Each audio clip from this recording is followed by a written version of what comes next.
You have the perk of a pension, but now your company is asking if you'd like to accept a lump sum instead. Should you take it or leave it? Jim Lineweaver is here to present the pros and cons of each option. Jim is a certified financial planner professional with the Lineweaver Financial Group. So welcome back. Thanks for having me. Why are companies leaning towards these lump sum payouts? Well, what happens is it presents over time a big contingent liability that they have. So, a lot of companies have switched to 401ks or 403bs and things along that nature to kind of pass some of that burden off to the individual, and then they may just have a match or something like that. So with all these pension plans that are out there on their books, they're saying, hey, why don't we try to offer our employees that are eligible for that either a lump sum or to take an annuity payment down the road that they would elect. But also there's a company called the Pension Benefit Guaranty Corporation, which really has to stand behind all these pensions in the event of a bankruptcy. And the employers, for every participant, they have to pay an insurance premium to them just in case, you have a couple bad companies in the industry, then that company is going to come in and bail that out. So they're paying an insurance premium in addition to the contingent liability for the actual money of the pension. So I can see the expense. Now, if a company does offer you a lump sum payout, does that mean that the pension is in trouble? No, matter of fact, if they offer a lump sum, they have to be 80% funded. So that's actually, could give you some good credence or some ability that, the pension is not in trouble. But normally how it works is you're going to get a notice in the mail and it'll tell you, okay, by a certain date, you have to either pick a lump sum option, which you can roll to a self-directed IRA. You don't have to pay taxes on it immediately. Or you could choose this pension option, and it may have a life-only option for you. If you give them maybe a spouse's date of birth, they'll offer a contingency of maybe 100% if you pass away, also going to your spouse, or 50%, or some options there that you can try to pick and choose from.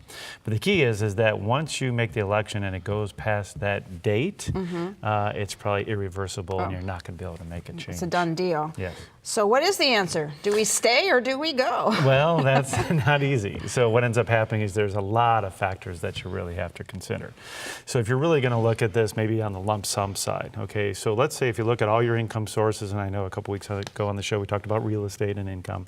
So let's say you have other income sources that you can rely on, and you might not need this monthly pension coming in. Well, then you might want to take a lump sum. You can roll it to a self-directed IRA and have that help supplement your income.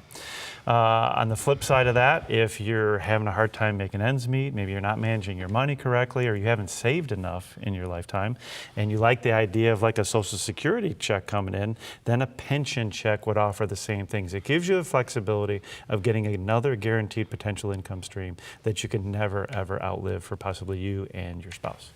Okay. Any other factors you got to think about in doing this? A lot, yeah. So if you do take that monthly pension, and let's say you have a family and you want to try to leave them something down the road, well, it's not going to be from this pension option that you pick for maybe you and your spouse. Because once you and your spouse pass away, that's it. There's no more pension. That company keeps the rest of it. On the other hand, if you take a lump sum, you want to be prudent with it. Make sure you get some professional help on how to manage that.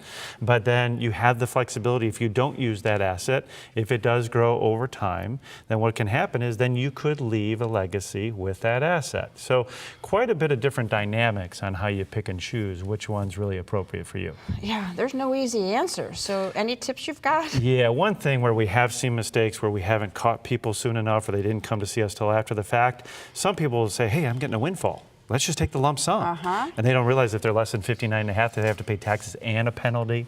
And they may want to say, hey, well, I'll just pay off these credit cards, or I'll go buy this, second home or something.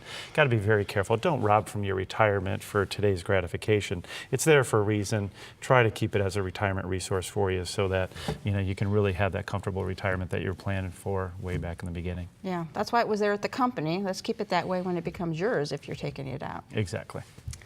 Lump sum or pension plan? Whatever you choose, you can't undo it, so consider it carefully. And for help, give Jim a call. His number's next.